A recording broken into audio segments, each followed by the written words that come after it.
ሰነፍ የሰማውን ለመቀበል አእምሮ የደነዘዘ ነው። አሁንም እኮ እኔን የሚቀበለኝ ማን እንደሆነ ግልጽ ነው። ሰነፍ ዝለትና መባዘን ይታይበታል። ይባዝናል፣ ወዲህ ወዲያ ይላል። መባዘን ነው። በሐሳብ ይባዝናል፣ በነገር ይባዝናል፣ ወሬ ይባዝናል፣ በድካም ይባዝናል። ስለዚህ የሰነፍ መጨረሻው ጠብ ነው። ሰነፍ ምልክቱ ጠብ ማስነሳት፣ ነገር ማስነሳት፣ ማወክ ነው፣ ማበላሸት ነው። ሰነፍ ሰው በወቅቱ አያርስም፣ እንቅልፍ ነው የሚያበዛው። ስለዚህ በመከር ወራት ይፈልጋል፣ አንዳች አያገኝም። ሰነፍ አንበሳ ውጭ አለ መንገድ ላይ እገደላለሁ ይላል። አቤት ሰነፍ! ያንተ ሲሞታ ብዙ ነው። በጌታ በኢየሱስ በመንገድ ላይ ምን አለ ይላል? እማዬ አንበሳ አለ። ድመት እንኳን እኮ ይላል። ምክንያቱ ብዙ ነው። እሞታለሁ አንበሳ አለ ይላል። ሰነፍ ጨዋ አይባልም። እንዴት ጨዋ ይባላል? ሰነፍ ሲያወራ አይከበርም። ኢሳይያስ 32:5 ከእንግዲህ ወዲህ ሰነፍ ከበርቴ ተብሎ አይጠራም። በጌታ በኢየሱስ ከመቼ ወዲህ አለ? ከእንግዲህ ወዲህ ሰነፍ ከበርቴ ተብሎ አይጠራም።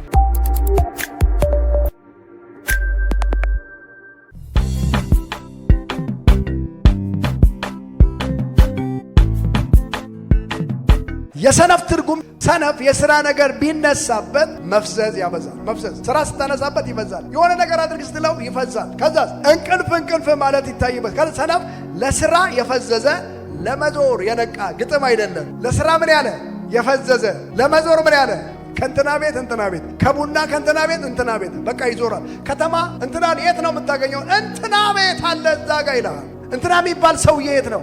እንትና የሚባል አሁን በዚህ ሰዓት ቸርች ናት እንትና አሁን በዚህ ሰዓት ቸርች ነው። በጌታ በኢየሱስ ስም እግዚአብሔር የትጋትን መንፈስ ይጨምርላቸው።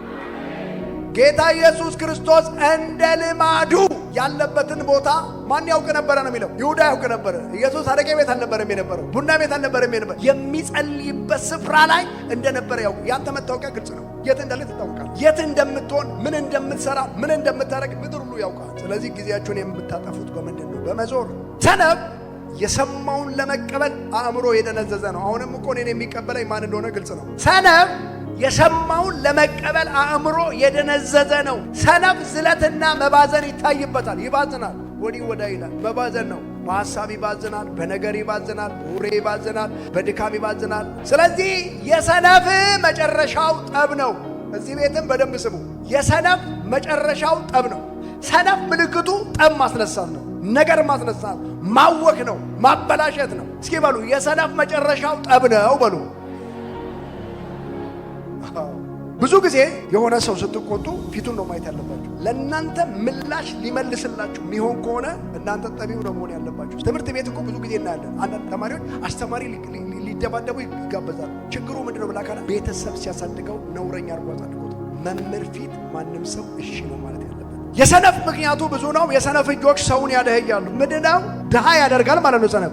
ምሳሌ 10:4 የታካች እጅ ችግረኛ ታደርጋለች፣ የትጉ እጅ ግን ባለጠጋ ታደርጋለች። እጃችሁን ከፍ አድርጉና ይሄ እጅ ባለጠጋ ያደርጋል በሉ። ሃሌሉያ።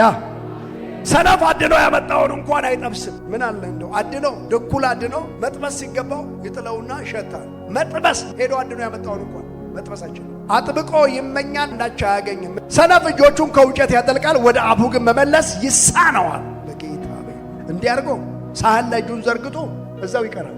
እንዲህ አድርጎ እንዲህ መመለስ ሰነፍን መጽሐፍ ቅዱስ ይሄን አይነገለለ። ታካሽ ሰው እጁን በውጨት ያጠልቃል፣ ወደ አፉ እንኳ አይመልሳትም። አይመልስ እንዲህ አድርጎ አይመልስም። ሰነፍ ሰው በወቅቱ አያርስም፣ እንቅልፍ ነው የሚያበዛው። በወቅቱ አያርስም። ስለዚህ በመከር ወራት ይፈልጋል፣ አንዳች አያገኝም። ኧረ ግብረ ጉንዳንን ተመልከቱ። ግብረ ጉንዳን በምንድን ነው የሚያከማቸው? መሪ ያላቸው በተርታ ነው የሚሄዱት። ይሄዳሉ የሆነ ጉድጓድ አላቸው። በበጋ ይሰበስቡና ዝናብ ባለ ጊዜ አታገኛቸው። ይኸውልህ አንተ 1 ኪሎ ስጋ ገዝተህ ቤት አስቀም፣ ይመጡና ቦጥቡጦ ነው የሚሄዱት። ስትመጣ ግማሽ አድርጎ ነው የሚጠብቁ። መጥተዋል በሰልፍ ማለት ነው። ግን በጣም የሚገርመው ነገር እኔ እነሱን ሳጠና ዝም ብዬ ሳይ መስመር ይዘው እንደ ሰልፈኛ ነው የሚሄዱት። ከዛ እዛ ይገባሉ፣ ይመጣሉ፣ ይዘው ይሄዳሉ፣ ይገባሉ፣ ይመጣሉ፣ ይዘው ይሄዳሉ፣ ይገባሉ። ባፋቸው ነው የሚይዙት። ምን የሚያክል ነገር እኮ ነው የሚይዙት። ከነሱ በላይ የሆነ ነገር ይዘው ቆርጦ ይዘው ይሄዳሉ። ሰነፍ ገበሬ ግን በወቅቱ የማያርስ ከሆነ ምን ሊሆን እንደሚችል አስቡ። ይፈልጋል፣ አንዳች ነገር አያገኝም። ታካሽ ሰው በብርድ ምክንያት አያርስም። የሆነ ሰነፍ ሰው አንዳንድ ሰው ብርድ እኮ ስለሆነ ጸሎት ቀረው፣ ዝናብ ስለሆነ ቀረው፣ ዝናብ ስለሆነ ቀረ። ስንፍና እየተጋባበ ነው ያለው። ቢሮስ ዝናብ ስሎ ትቀራለህ? ሄሎ ቢሮ ትቀራለህ ወይ? ዝናብ ሆነ ብለህ ትቀራለህ? የእግዚአብሔርን ነገር ምን አድርገዋል ማለት ነው? አውርደኸዋል ማለት ነው። የእግዚአብሔር ነገር አንሶባል ማለት ነው። የኔ አባት ምንድነው? ዛንጥላ ካለ ዛንጥላ ንዘ የሆነ ኮት ካለ ለብሰህ እየተደበደብክ ያ ያላ ለእግዚአብሔር ያለ ስፍራና ለሥራ ያለ ስፍራ ደግሞ ከተለያየ ችግር ነው። ስለዚህ በዝናብ አይቀርም ቸርች፣ በዝናብ አይቀርም ቸርች፣ በብርድ አይቀርም። የሆነ ቀጠሮ ኖሯችሁ ዝናብ ያስቀራችኋል እንዴ? የሆነ አሁን ከባድ ችግር ሲፈጠር ይኸውላችሁ ከዚህ ቆርቆሮ ይዘርላል ላጥ ብሎ ነው ብሎ ነው። ሰነፍ አንበሳ ውጭ አለ መንገድ ላይ እገደላለሁ ይላል። አቤት ሰነፍ! ያንተ ሲሞታ ብዙ ነው። በጌታ በኢየሱስ በመንገድ ላይ ምን አለ ይላል? እማዬ አንበሳ አለ። ይገርመኛል። ድመት እንኳን እኮ የለም። ምክንያቱ ብዙ ነው። አንተ ምክንያትህ ብዙ ነው። ሰነፍ እስኪ በሉ ሰነፍ ምክንያቱ ብዙ ነው በሉ ባካችሁ። ምሳሌ 2 ቁጥር 13 ታካይ ሰው አንበሳ በሜዳ ነው በመንገድ ላይ እሞታለሁ ይላል። እሞታለሁ አንበሳ አለ ይላል። ያለ መስራት ውጤት ያለ መፈለጉ ነውና ምክንያት ብዙ ነው። ለምን እንደዚህ ያደረግ? እንደዚህ እኮ ሆኜ ነው። በቃ ውስጣችሁ ያዝናል። ይሄ ሰው መቼ ነው የሚለወጠው? እቺ ሰው መቼ ነው የምትለወጠው ትላላችሁ። ሰነፍ ራሱ ጠቢብ አድርጎ ይቆጥራል። አንዳንድ ጊዜ ሰነፍ በጣም የሚገርማችሁ ነገር ሰነፍ የሆነ ክብር ከሰጣችሁት አለቀላችሁ። ለሰነፍ ምን አይገባው? ክብር አይገባው። ምክንያቱም ትንሽ የሆነ ነገር ሀንቱታ ከሰጣችሁት ቻው አለቀላችሁ። የዛን ቀን መጥፊያችሁ ነው። መጽሐፍ ቅዱስ በሶስት ነገር ይናገራል። ምን ባለ ስለማን ማን ነው የሚናገረው? ባለፈው አሳይቻችሁ አለ ባሪያ ሴት እመቤቷን በወረሰች ጊዜ ይላል። ልክ አይታችሁ ከሆነ አጋር ማርገዝ ሲጀምር ምናምን ማለት ጀመረች። አየቻትና ሳራ ባል እንግዲህ በእኔና በአንተ መካከል እግዚአብሔር ይፍረዳለች። ከዛ እንደዚህ ያለች በእጅሽ ነው ያለችው የፈለግሻትን አድርጊ ውጪ ብላ አባረረ። ከዛስ መልአኩ እንደዚህ ያላት ሂጂና ወደ እመቤትሽ አላት። ይኸውልህ መልአክ ያነገሳትን እሷ አወረደቻት። ወደ እመቤትሽ ተመለሽ አላት። ተመለሽ ከስሯም ተገዥ። ከእንደገና ሰነፍ የሆነ ቦታ ከሰጠው ቻው ነካት። ከየትም አላመጣውማ። ምክንያቱም ስለ ድካም አያውቅም። ለነገሩ አንድ ነገር የምነግራችሁ ነገር በሕይወታችሁ ላይ ድካም ውጤትና ሳትደክሙ የምታገኘው ነገር ያልደከምክበትን ነገር ዝም ብለህ ትበትነዋለህ። ዝም ብለህ ትሰጣለህ። በቃ ትበትነዋለህ። የደከሙ ሰዎች ግን ሴቪንግን ያውቃሉ። እንዴት እንዳመጡ ስለሚያውቁ ማለት ነው። ማንኛውም ነገር ማኔጅ ያደርጉታል፣ ያስተዳድሩታል። ሰነፍ ግን ማስተዳደር አይችልም። ለሰነፍ ክብር አይገባም። የሰነፍ ውጤቱ ውርደት ስለሆነ ስለዚህ አገር የሚጠብቀው ትጉ ሰራተኛ ነው። ስለዚህ ጴንጤ የሰነፎች መሰብሰቢያ አይደለም። ከዚህ ነው አገር መምራት የሚወጣው። ከዚህ ነው በከተማ ከዚህ ነው የሆነ ቦታ ከባባድ ቦታ መሆን ያለባቸው። ክብር ለኢየሱስ ይሁን። ሰነፍ እንጀራ ሲጠግብ ምድር ትናወጣለች። ያውላ ምን ሲጠግብ? የራስ ጠግብ። ባሪያ በነገሰ ጊዜ ሰነፍም እንጀራ በጠገበ ጊዜ ምድር በዚህ ትናወጣለች። ሰነፍ እጁን አጣጥፎ ይቀመጣል፣ የገዛ ራሱንም ስጋ ይበላል። ይሄንን ይበላል፣ መልሶ ይበላል፣ ራሱን ስጋ ይበላል። የራሱ ውስጡ ጮጋራው የሚበላው የራሱን ስጋ ነው። ሰነፍ አይሰራማ። ሰነፍ እጆቹን ኮርቱሞ ይቀመጣል፣ የገዛ ስጋውንም ይበላል። ኮርቱሞ ይቀመጣል። ለምሳሌ በጋና የሚኖሩ የኤዊ ጎሳዎች የሰነፍ እርሻ የእባብ መፈንፈያ ነው ይላሉ። የሰነፍ እርሻ የምን መፈንፈያ ነው? የእባብ ደግሞ መርዛማ ነው። ስለዚህ ችግኝ እንኳን አይበቅልበትም። የእባብ መፈንፈያ ነው። እነኚህ ሰዎች ልዩ ጎሳዎች ናቸው። ጋና ውስጥ ያሉት ምሳሌ ሲመስሉ የሰነፍ እርሻ የእባብ መፈንፈያ ነው። ምሳሌ 27:22 ሰነፍ በመቆጫ ውስጥ ከእህል ጋራ በዘነዘና ብትወቅጣው ስንፍናው ከእርሱ አይርቅም። ይሄ የኔ ቃል አይደለም፣ የእግዚአብሔር ቃል ነው። መቆጫ ለለም አርገ ብትወቅጣው ከእህል ጋራ በዘነዘና ከእህል ጋራ ደባልቀ ብትወቅጣው ስንፍናው አይለቀውም። እግዚአብሔር ይርዳው። ጅልን በመቆጫ ብትወቅጣው እንደ እህል በዘነዘና ብታደቃው ጅልነቱ ልታስወግድለት አትችልም። ትርጉም ነው። ምሳሌ 26:1 በረዶ በበጋ ዝናብን በመከር እንዳይገባ እንዲሁ ለሰነፍ ክብር አይገባው። ለማን ክብር አይገባው? ለሰነፍ ክብር አይገባው። እስኪ ብላችሁ ሁላችሁም በሉ ለሰነፍ ክብር አይገባውም። እስኪ በሉ።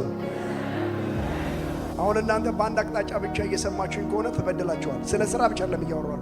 መንፈሳዊ ሕይወታችሁ ላይ መትካት አለባችሁ። ዳዊት በቀን 7 ጊዜ ጌታን ያመሰግናል። በቀን 3 ጊዜ ሲደመር 10 ጊዜ በእግዚአብሔር ፊት ይገኛል። ትጋ፣ በጸሎት ትጋ፣ በእግዚአብሔርን ቃል ለመስማት ትጋ፣ ለማንበብ ትጋ፣ ለመዘመር፣ ለማምለክ፣ ለመስጠት በእያንዳንዱ ምዕራፍ በተጋ ቁጥር እግዚአብሔር ገዢ ነው የሚያደርግ። እሺ ከዛስ እንደዚህ ይላል፣ አቤነር ሰነፍ እንደሚሞት ይሞታልን አለ ዳዊት። ወይ አቤነር አሟሟቱ በጣም ያሳዝናል። ወደ ዳዊት መጥቶ ነው ሌላ ሰው የገደለውና ሰነፍ እንደሚሞት ይሞታል። አቤነር እኮ የጦር ዋና አዛዥ ነበር። በዳዊት ቤትና በሳኦል ቤት ውስጥ ከባድ ጦርነት በሆነ ጊዜ አቤነር በማይሆን ሁኔታ ተገደለ። አቤነርን ግን ዳዊት ይፈልገው ነበር። ከሳኦል ቤት ነበር አቢነር። ሰነፍ አንተ ለካ ለሰነፍ የሰነፍ አሟሟትም ያስጠላለካ ሞተ ሲባል ራሱ ሰነፍ ነው በቃ ምን እንኳን አይነት ነውና የሰነፍ ትጉ ሰው የሰነፍ አሟሟት መሞት የለበትም ብሎ መጽሐፍ ቅዱስ ይናገራል። ስንፍና በሕፃን ልብ ውስጥ ታስሯል፣ የተግሳጽ በትር ግን ከሱ ያርቀዋል። ልጆቻችሁን ካልቀጣችሁ ስንፍና ከውስጣችሁ አይወጣም። ሲሰንፉ ብትር ነው የሚያወጣው። እኔ እኮ ልጄ በጣም ሲያስቸግረኝ እመክረዋለሁ እንጂ አልገርፈውም። እውነት መጨረሻ ላይ ታየዋለህ። በስርዓት ልጅ መቀጣት አለበት፣ መገረፍ አለበት ሲያጠፋ። አንዳንድ ሰዎች በጣም ቸርች ውስጥ ራሱ ትታዘባላችሁ።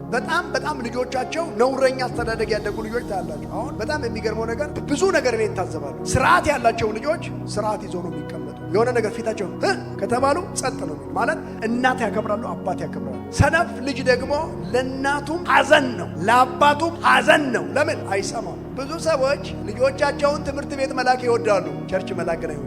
ታወራርደዋል። ለመጨረሻ ላይ በደንብ ስማ። ፋውንዴሽን ላይ በደንብ አልተሰራበትም። ቤተ ክርስቲያን ልጆቻችሁን የማትልኩ ከሆነ ነገ እመኑኝ፣ ቀጣይ ዓመት ቀጣይ ዘመን ላይ እናንተ ላይ ይሰለጥናሉ። ምክንያቱም ልጆች ማወቅ አለባቸው። አንዳንድ ጊዜ እናንተ ስትናገሩ ባል ዘራፍ የሚል ከሆነ እናት ዘራፍ የሚል ምንም ልጆቻችሁን እየገደላችሁ ነው ያላችሁት። ስለዚህ እናት አባት ሲመጣ ጎሽ ለምን እንዲህ አባት እናት ጎሽ እንኳን ብሎ ማለት አለበት። ያለበለዚያ ነገ አገር የሚረከቡ ቤተክርስቲያን የሚረከቡ ስለሆነ ትምህርት መማር አለባቸው። ያለ ትምህርት ለውጥ የለም። እውነት ውሸት? አጠገባቸው ያለውን ሰምተሃል በለው። ስንፍናን የሚያወጣው ቅጣት ስለሆነ ክብር ለኢየሱስ ይሁን። የሰው ስንፍና መንገድን ታጣምምበታለች። ስንፍና መንገድን ነው የሚያጣምመው። ልቡም በእግዚአብሔር ላይ ይቆጣል። ሰነፍ ሁል ጊዜ የሚቆጣ ባንተ ካለ ወይ እግዚአብሔርን ይቆጣል ወይ ከፊት ያለውን መሪውን። እሱ እኮ ነው እንደዚህ የሚያደርግበት። እሱ እኮ ነው በቃ ሰነፍ ሁሌ ወሬው እሱ ነው። ወይ እግዚአብሔር ላይ ይቆጣል ወይ ሰው ላይ ይቆጣል። በጌታ በኢየሱስ ስም ከዛሬ ጀምሮ አይናችንን ከሰው ላይ አንስተናል። እኛ እግዚአብሔርን የምናመልክ እግዚአብሔርን የምናመሰግን እንጂ በመንገዳችን ላይ ጠመትን ያመጣ እግዚአብሔር ነው አንልም። ሰነፍ ከሆነ ጣሪያው ይዘብጣል፣ እጆቹም ካልሰሩ ቤቱ ያፈሳል። ምኑ ካልሰራ? እጄ ካልሰራ ቤቱ ያፈሳል፣ ጣሪያውም ይዘብጣል ይላል መጽሐፍ ቅዱስ። መክብብ 10:18 ተግባር መፍታት ጣሪያን ያዘብጣል፣ በእጅ መታከት ቤትን ያፈርሳል። እንደዛ ነው የሚለው። ሰነፍ ጨዋ አይባልም። እንዴት ጨዋ ይባላል? ሰነፍ እንደስ ለነገሩ አንድ ነገር ልንገራችሁ። በሕይወታችሁ ለሰነፍ እንደ ስንፍና አትመልሱለት። ሰነፍ ነው በቃ። ሰነፍ ሲያወራ አይከበርም። ሰነፍ ጨዋ አይባልም። መጽሐፍ ቅዱስ ነው የሚለው። ጋጠ ወጥም አይከበርም። ኢሳይያስ 32:5 ከእንግዲህ ወዲህ ሰነፍ ከበርቴ ተብሎ አይጠራም።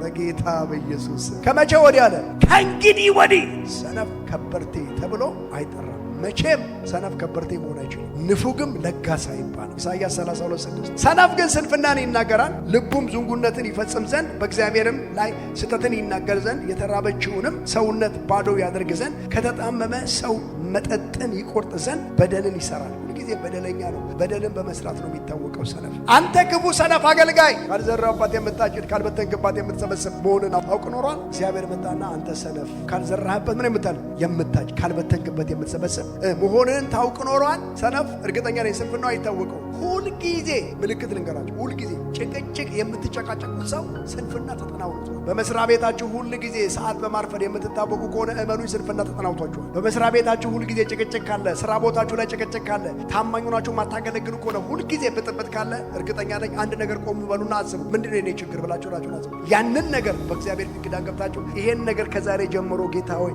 አስወግድልኝ። እሺ ያስወግድልሃል። አንተ ግን ተነስ። እኩለ ሌሊትም ሲሆን እነሆ ሙሽራው ይመጣል፣ ተቀበሉ ዘንድ ውጡ የሚል ወከታ ሆነ ይላል። ወከታ ሆነ። 5 ልባሞች፣ 5ቱ ደግሞ ምን ነበሩ? ሰነፎች ነበሩ። በር ተዘጋባቸው። እኔ ከሰነፍ ወገን አይደለም። ከራሳቸው ነቢያት አንዱ ስለ እነርሱ ሲናገር የቀርጤስ ሰዎች ዘውትር ውሸተኞች፣ አቤት የማሰዎች ዘውትር ውሸተኞች፣ ክፉ አውሬዎች እና ሰነፎች ሆዳሞች ናቸው። አንደኛ ምንድናቸው? ሰነፍ ናቸው። ሁለተኛ ምንድነው? አራዊት ናቸው። ሶስተኛ ሆዳሞች ናቸው። ነቢያት ናቸው። እነኚህ ስንፍና አለባቸው። ሆዳቸው አምላካቸው። ሮሜ 12:11 ለሥራ ከመትጋት አትለግም፣ በመንፈስ የምትቃጠሉ እኔ አባት። ሁልጊዜ በመንፈስ ለመስራት በመንፈስ ተቃጠል። የሰነፍ ፍጻሜ ድህነት ነው። ድህነት በየትኛውም ተርታ መሰለፍ እንዳለብህ ይነግርሃል። ምን መግዛት እንዳለብህ ያወራሃል። ምን እንደሆንክ ይመክርሃል። ከማን መጠጋት እንዳለብህ ይናገርሃል። የሰነፍ ፍጻሜው ድህነት ነው። ድህነት በየትኛው ተርታ መሰለፍ እንዳለብህ ይነግርሃል። ምን መግዛት እንዳለብህ ያወራሃል። የትኛውን ጫማ መግዛት እንዳለብህ፣ የትኛውን ሱሪ መግዛት እንዳለብህ ያወራሃል። ማን እንደሆንክ ይመክርሃል። ከማን መጠጋት እንዳለብህ ይናገርሃል። ጥገኛ ያደርጋል። ስለዚህ ሰነፍ ሰው እገኛ ነው። ተጠግቶ ማንን ነው የሚበላው? ቤተሰቡን ይበላል፣ ጓደኛውን ይበላል። ለምን ብላችሁ ጋር ስንፍና ያለበት ሰው ሁል ጊዜ ምንድነው የሚሆነው እያልኳችሁ ነው? ጥገኛ ይሆናል። እኔ ግን ከዛሬ ጀምሮ በጌታ በኢየሱስ ስም ጥገኛ አልሆንም የሚለኝ አሜን ይበል።